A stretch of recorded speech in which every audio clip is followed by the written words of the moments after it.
मैं अरुण जी के पास आती हूँ कि अरुण जी, शीश महल बनाम राजमहल की जो ये पूरी एक तरीके से जो मोदी जी अपने राजमहल पर चुप हैं, शीश महल पर वो पूरा टारगेट कर रहे हैं, अटैक कर रहे हैं। अभी तक इन्होंने जो भी सभाएं की हैं दिल्ली में, उस हर सभा में उन्होंने शीश महल का जिक्र किया है। तो शीश महल पर वो बोलते हैं लेकिन अपने राजमहल पर चुप हो जाते हैं। इस पर क्या कहेंगे सर आप? नमस्कार नीलू जी, और आपके दर्शकों को भी नमस्कार। देखिए, इसमें हमारा सोचना थोड़ा सा भिन्न है। हमारा इसलिए सोचना भिन्न है कि जो मोदी जी हैं वही केजरीवाल है। There is no difference between the two. तू दाल डाल तो मैं पात पात, they are birds of the same feather. अब ये सत्या में इन्होंने निकाला आर्टिकल या जो भी है कि ये व्हाट अबाउटरी हो रही है, इसके संदर्भ में मैं एक बहुत ही रिस्पेक्टेड आदमी, सबसे रिस्पेक्टेड आम आदमी का जो मूवमेंट था उसके पहले का, India against corruption, Santosh Hegde, one of the few persons who became a supreme court जज डायरेक्टली, उनका क्या कहना है, ये उनकी रिकॉर्डिंग है, मैं आपको सुना दूं हाल में, उसके बाद में आप देखिएगा कि क्या कह रहे हैं। I think it's a good system that is going on and all. एक और सवाल, अरविंद केजरीवाल काफी नजदीक थे आपके भी, जब वो मुख्यमंत्री बने उसके बाद कभी बातचीत होती रही आप दोनों के बीच में? मेरे साथ ऐसे कोई कनेक्शन ही नहीं था। मैं दिल्ली बहुत दफा गया हूँ और फिर भी इनसे नहीं मिला, इनसे बात नहीं हो गई। अरविंद केजरीवाल पर हमने जब बात की, अन्ना हजारे ने भी जो है आज उन पर बात की, उन्होंने भी कहा कि वो शौक में है कि अरविंद केजरीवाल जैसा शख्स ऐसा कुछ कर सकता है। क्या बाकी लोगों से बातचीत हुई आपकी जो उस समय एक साथ थे आए से?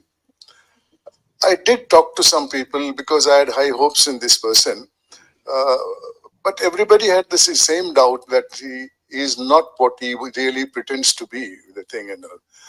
Therefore, I had some doubt later in the time, and now it is proved. First time when I came to know about the renovation of the house, I just couldn't believe it. Somebody could spend 32 crores or rupees on a government house, on the government money, of course. What sort of a luxury he is talking about? He's a member of the Aam Aadmi Party, and he wants to stay in a palace. And now you see about this liquor scam. It's been going on for a long time. One of his deputy chief ministers is already in jail for more than a year and all, and many others are involved in it. I just can't imagine. I think he's trying to catch up with what little time he didn't have. He had earlier. He couldn't do it. See, he was a government of India servant in the Indian Revenue Service. Maybe he couldn't do corruption, which was not up to that level at that point of time. So now he must be trying to catch up with that. शुक्रिया news nation से बात करने के लिए। तो ये थे संतोष हेगड़े जी जो हमें बता रहे। अब आपने देखा कि जस्टिस हेगड़े, जो कि अपनी ईमानदारी के लिए जाने जाते थे, जो यहाँ पर लोकपाल थे सुप्रीम कोर्ट के जज बनने के बाद, और पूरा आयरन ओर का स्कैम निकाला, जो कि इंडिया अगेंस्ट करप्शन में जो ड्राफ्टिंग कमेटी थी कि लोकपाल बिल बनाने का, उसमें एक ये भी मेंबर थे, वो जो चार थे, शांति भूषण, ये अरविंद केजरीवाल, प्रशांत, और वो आदमी आज इनके बारे में क्या कह रहा है। तो ये डिबेट को डाइल्यूट करना, देखिए मोदी जी तो मोदी जी हैं, उनके बारे में सब जानते हैं। देयर इज नथिंग शॉकिंग कि वो खर्चा भी कर रहे हैं और उस पर से चोरी भी और सीना जोरी भी, कोई उसमें कोई चीज भी शॉकिंग नहीं है कि वो विस्टा बना रहे हैं। लेकिन ये विस्टा का सुप्रीम कोर्ट में मामला गया था, उसमें 2:1 खन्ना साहब ने डिसेंट किया था जब वो बन रहा था कि इसके सैंक्शन के सारे दिखाए जाए, और वो जो है अल्टीमेटली सैंक्शन हुआ। अब ये सुरंग है कि क्या है, या ये रिक्वायरमेंट है कि भाई पूरी ऑफिस भी है, अगर मान ले सरकार की ऑफिस वहां से फंक्शन करती है तो वो एक अलग मुद्दा है। दूसरी बात है कि इनका कंप्लीटेड है, उनका अभी इनकम्प्लीट है। वो सैंक्शनड है, ये नॉन सैंक्शनड है। ये 8 करोड़ का जो है ये 32 करोड़ हो गया या 34 करोड़ हो गया। तो दोनों में बहुत सारी चीजें का अंतर है, लेकिन मानसिकता एक है कि हम सुख भोगेंगे एट द पब्लिक एक्सपेंस। जो आदमी आज जस्टिस हेगड़े, क्या अरविंद केजरीवाल उनसे ज्यादा क्वालिफाइड है? क्या उनसे ज्यादा ईमानदार हैं? क्या उनसे ज्यादा वो डेडिकेटेड हैं? आखिर में इसने सबको बेवकूफ बनाया ना, जिसमें एक वो भी थे जो कि बने कि उसकी ईमानदारी को देख के, और आज वो यही बात कह रहे हैं कि इट इज रिग्रेटेबल।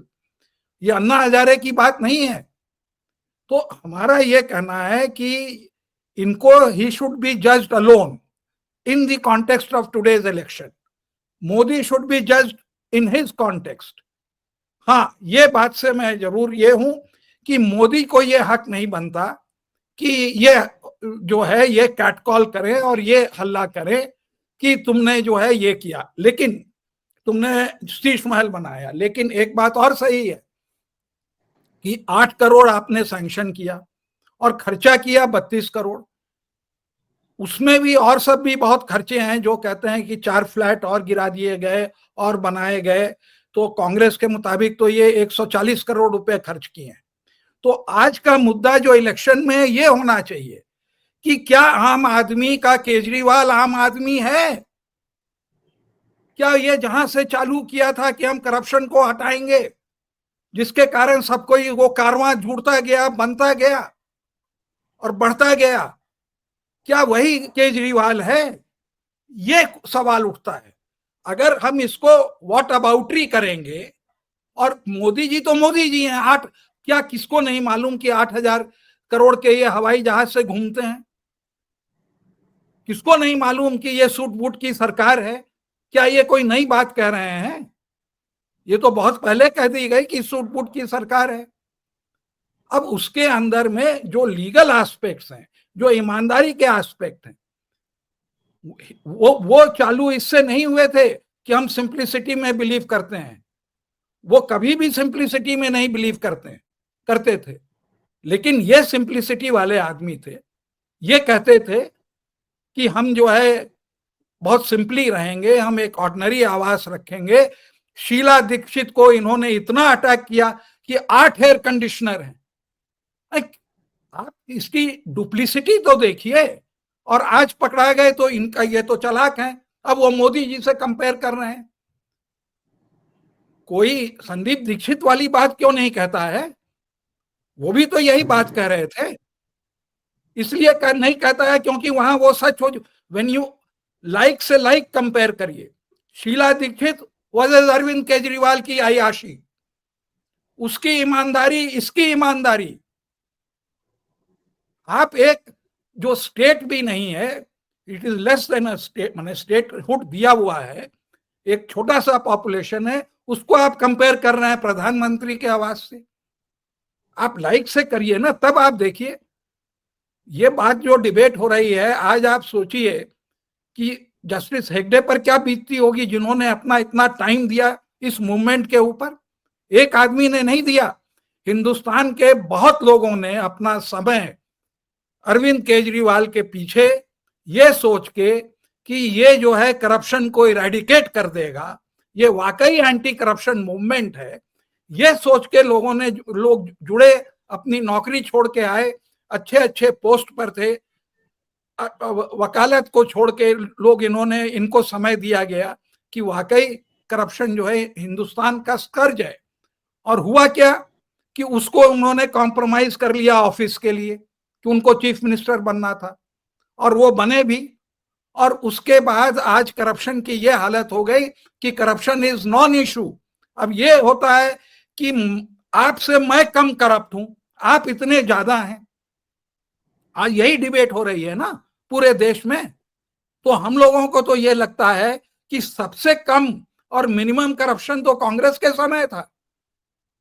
ये लोग तो सारे रिकॉर्ड पार कर गए। मैं इसलिए कह रहा हूं कि मैंने उनके भी करप्शन से लड़ा है। ये जो कहते हैं कि 2G में कुछ नहीं था, ये गलत है।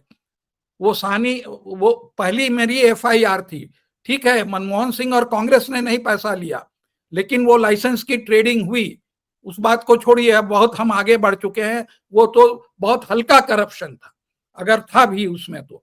लेकिन आज जो हो रहा है, हजारों हजारों करोड़ का करप्शन हो रहा है और किसी को कोई फर्क नहीं पड़ रहा है। अगर आप शराब में घोटाला करते हैं, जो जस्टिस हेगड़े इररिस्पॉन्सिबल आदमी नहीं है। अगर आप उसमें घोटाला करते हैं तो लोग यही कहते हैं, अरे वो तो दूसरे को देखिए, वो तो उसके चंदे में लेके जो है इलेक्ट्रल बॉन्ड में इतने पैसे ले लिए। तो ये जो हमारे देश में हो रहा है, ये बहुत भयंकर, हम लोग जो है गलत रास्ते पर जा रहे हैं और हम गलत तरह से डिबेट कर रहे हैं। इनको एब्सोल्यूट वे में देखना चाहिए कि प्रधानमंत्री तो मतलब कि इनका तो कोई लिमिट ही नहीं है, लेकिन वो कहीं अश्योर करके तो नहीं जानते ना। हम लोग 5 साल से इनको देख रहे हैं कि ये क्या कर रहे हैं। जो एक नहीं, आई थिंक इनका 2 हवाई जहाज है 8-8 हजार करोड़ का, ये वेरीफाई होना चाहिए। अब क्या एक गरीब देश को का प्रधानमंत्री 8,000 करोड़ के हवाई जहाज पर चढ़ेगा? 8,000 करोड़ के जगह 700 करोड़ या 400 करोड़ जो ये आवास में है, वो तो कुछ भी नहीं है। तो इस तरह की जो टेंडेंसी हो रही है, मैं इसको नहीं मानता। इसीलिए हम अगर कहते तो गलत हो जाता। ये शौक हम लोगों को लगा, इसलिए नहीं कि जो है 32 करोड़ का या 34 करोड़ का है, इसलिए कि केजरीवाल ने इसको किया, और कोई भी आदमी किया होता तो हम इसको समझ सकते थे। That is shocking to Justice Hegde and I fully share his consentiment. It is shocking to me also. और क्या उन्होंने कहा, एक बहुत बड़ी बात कही कि शायद ये इंडियन रेवेन्यू सर्विस में अपनी ख्वाहिश नहीं पूरा कर सकते थे। That is why he came to politics, कि अपनी ख्वाहिश पूरी कर लें, क्योंकि रेवेन्यू सर्विस में एक लिमिट है, उसके बाहर आप नहीं कमा सकते, अय्याशी नहीं कर सकते। मैं अपनी बात यहीं पर समाप्त करता हूं।